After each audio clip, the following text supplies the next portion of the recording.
Hi guys, welcome back to my channel. If you haven't seen my face yet, it belongs to me, Sophie, whatever you want to call me.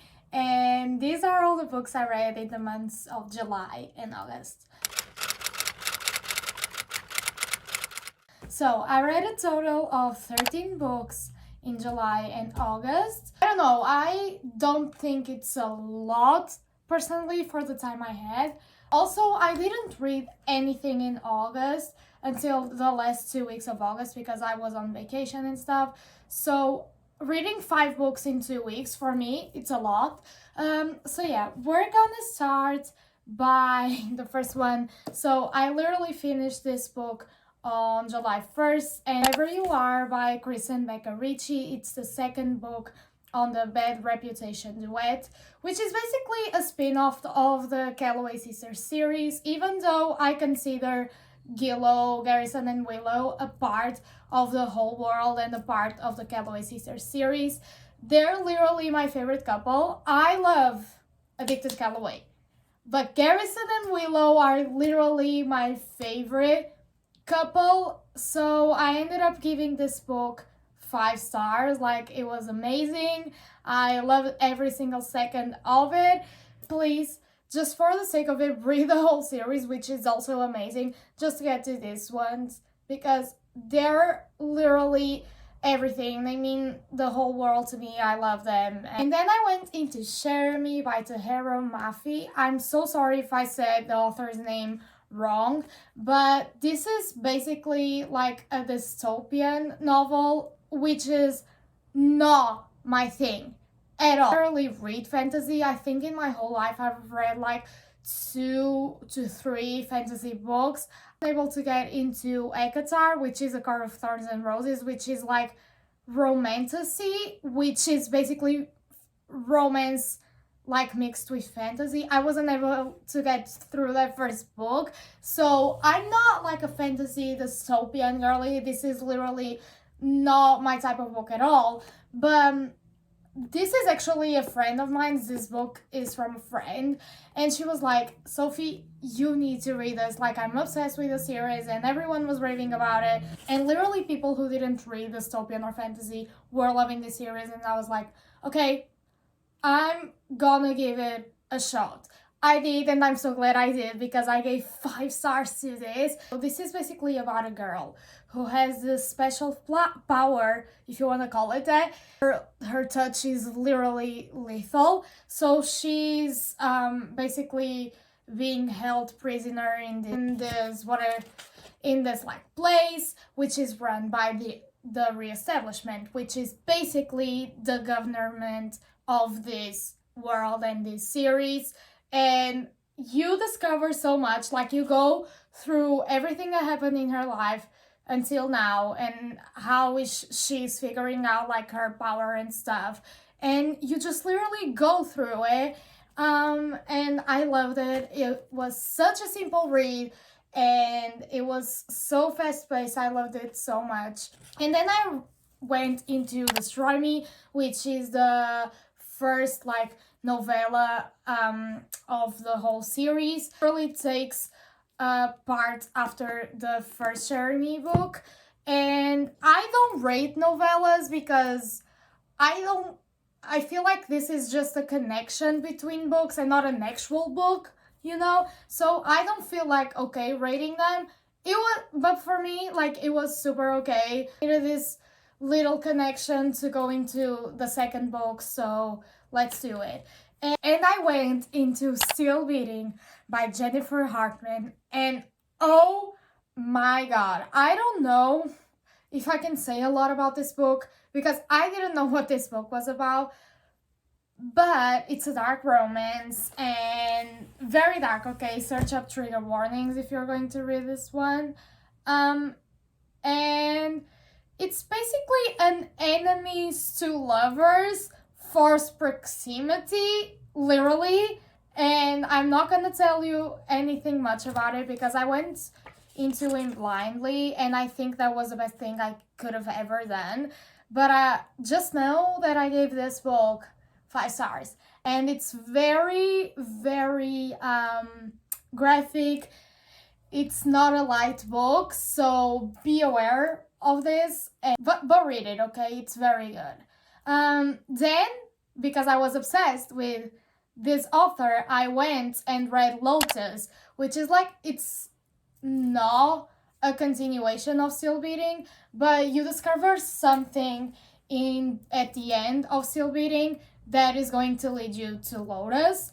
And it's like connected, but you don't need to read Still Beating to read Lotus, and you don't need to read Lotus to read Still Beating. But I read it, and it's kind of a second chance romance. I wouldn't say this one is like dark. It has like some trigger warnings for sure, but I wouldn't say that this is a dark romance. But I loved it, but I didn't love it as much as I loved Still Beating, so I gave this one 4.25. But definitely Jennifer Hartman is the author to go. And when I finished Lotus, I was like seeing what other books she has, because I'm planning on reading them because I loved her writing so much. And I went into the Jeremy series again, and I read Unravel Me, which is the second book of the series, and basically I can tell you anything because you have to read the first book and the first novella to read this one. And of course, if I told you anything about this book, you would have spoilers. Just know I gave it 4.5, and I'm gonna pinpoint this again. This is not my type of book. This is not my genre at all, okay?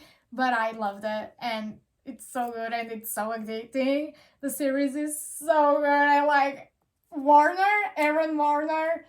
Oh my god, every single person on Book Talk was so right. And then I went into the second novella of the series, which is Fracture Me, and I had a hard time reading this one, I'm not gonna lie, because I think this is Adam's point of view, which is one of the characters in the series, and like, I had a hard time going through this one.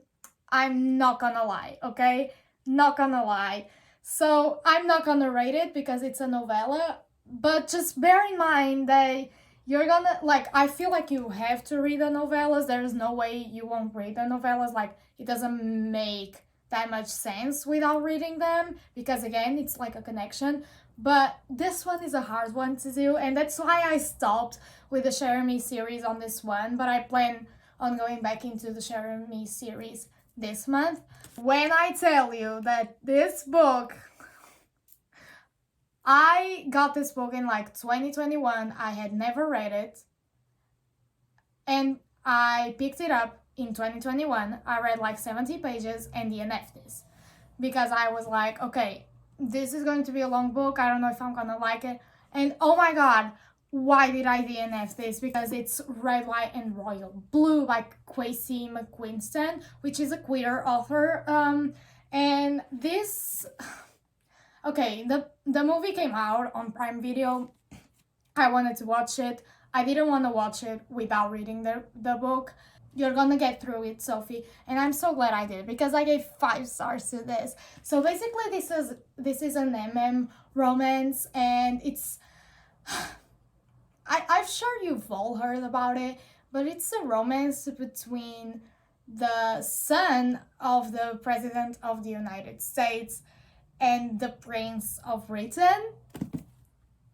Oh my god, this is like enemies to lovers, forced proximity, like secret relationship, and this is one of my favorite standalones. Like, it's just so good because they start off like not liking each other at all, and literally cause this thing at a wedding that like goes viral, and they need to clean up their mess literally and be like, okay, we actually like each other. So they're basically it's mandatory for them by their PR and stuff for them to pretend that they like each other, but they end up falling in love.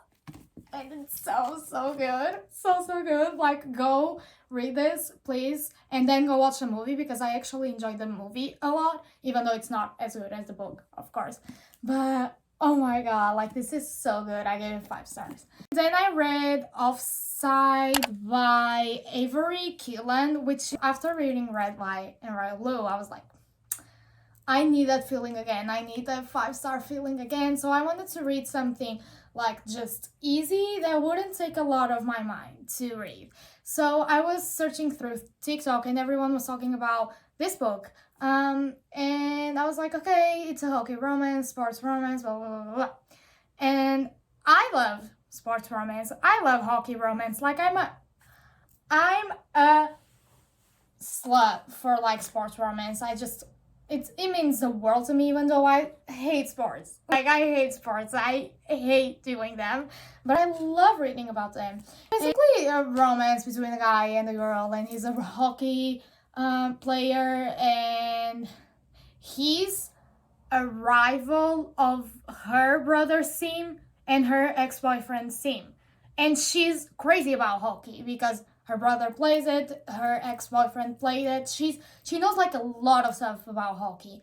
And he's literally the rival of her team and the team she roots for. But they end up like hooking up and stuff, and it's so fun. I gave it like 4.5 stars. I actually loved it so much. So if you're looking for an easy like sports romance with some good spice, like this is the one for you. This is literally so good. And then I finished the Good Girls Guide to Murder trilogy with As Good as Dead by Holly Jackson, which is the third and final book on the Good Girls Guide to Murder series. And this is a thick one, okay?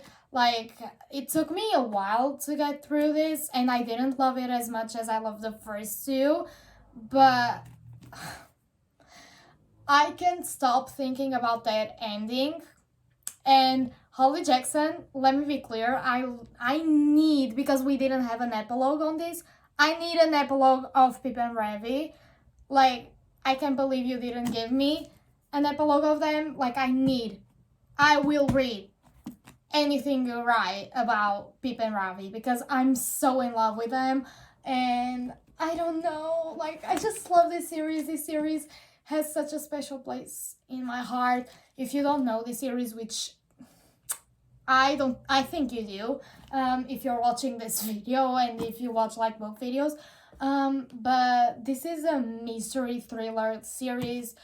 So you have the first book, A Good Girl Guide to Murder, you have the second book, Good Girl, Bad Blood, and then you have this book, which is the final one, and it's so good. It's so addicting. The way this author writes, she slays every single time, and she makes you fall in love with like the characters and stuff. Like, they feel like they're real people, and it's so genius. So I gave 4.25 to this one, but like, this is a 5-star series. Okay, so then I read, finally, because I've had this book also since 2021, I had never read it. So I read Every Summer After by Carly Fortune. You saw me read this book on my last video. This is a second chance romance, and you have the past perspective, you have the present perspective, because you have this girl who goes like to this lake house every summer, and she meets these brothers and these boys that are her neighbors, and she ends up like forming an actual very good relationship with them, and like they're her best. Little brother Ruth, the little brother like and her end up like developing feelings for each other. Like, it's just like so cute and stuff, and like they're everything to one another. But there's a summer that something happens, and like she goes down, and they don't talk for 12 years, but now she comes back to the town of the lake house, and he's there and stuff, and you see like everything that they went through, and now the present with everything they're going through currently. Love this book, actually. I know I've read some really bad reviews about this book, but I love this book, actually, and I get it why people don't like it. I totally do get it. And that's why I gave it 4.25, because there's this specific trope that people don't like that I'm not very crazy about either. but the book and the writing was so good, and it was so fast-paced. Such a light read, so yeah, I gave it 4.25. And then I went into When in Rome by Sarah Adams, which is the author of The Cheat Sheet, which I loved. Like, I completely love that book. It's one of my favorite standalones, so I was like, okay, I'm gonna love When in Rome. I didn't really love it. I gave it like a 3.5, but I keep thinking about this book and being like, do I really want to give it a 3.5? Because I like the ending, don't get me wrong, I liked it.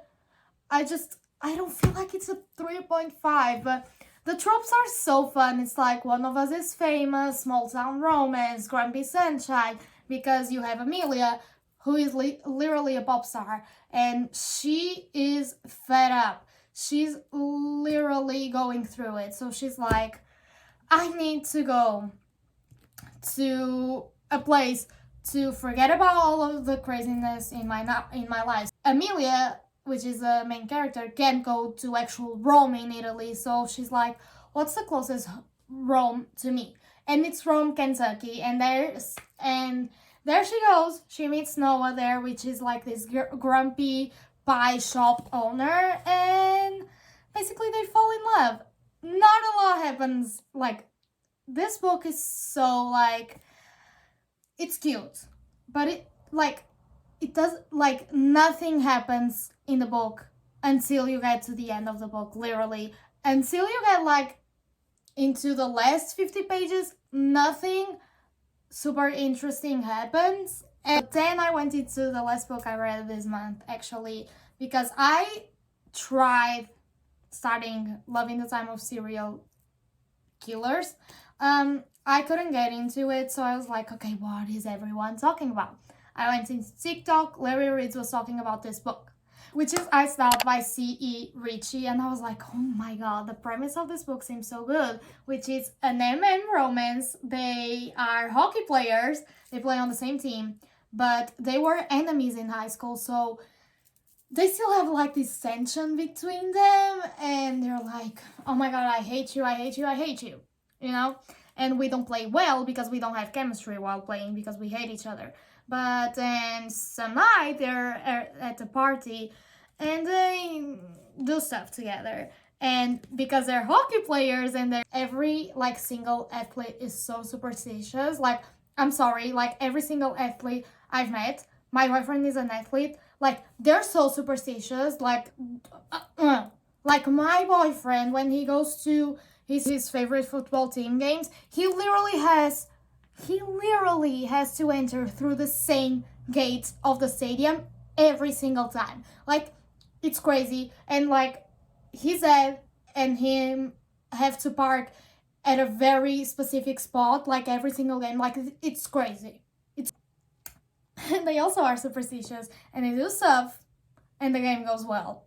So one of them, which is Quentin, like literally comes up to Oakley and he's like, we need to do this every single time we have a game. Like every single night before we have a game, we need to get together and do stuff because that's what is making us play good. So they start hooking up every time they have a game. And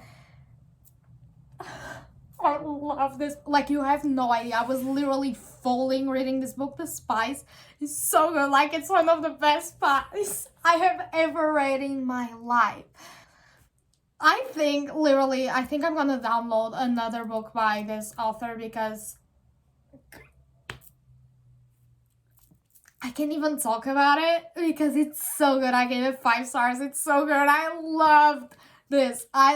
Like, please go read this. If you like spicy romance, sports romance, like if you like it, it's so good. These are all the books I read in the months of July and August. And let me know what you read this month. Let me know your favorite books from this month, and how much you rated them. I would love some recommendations. And I hope you guys enjoyed today's video. I'll see you guys on my next one. Love you guys. Bye!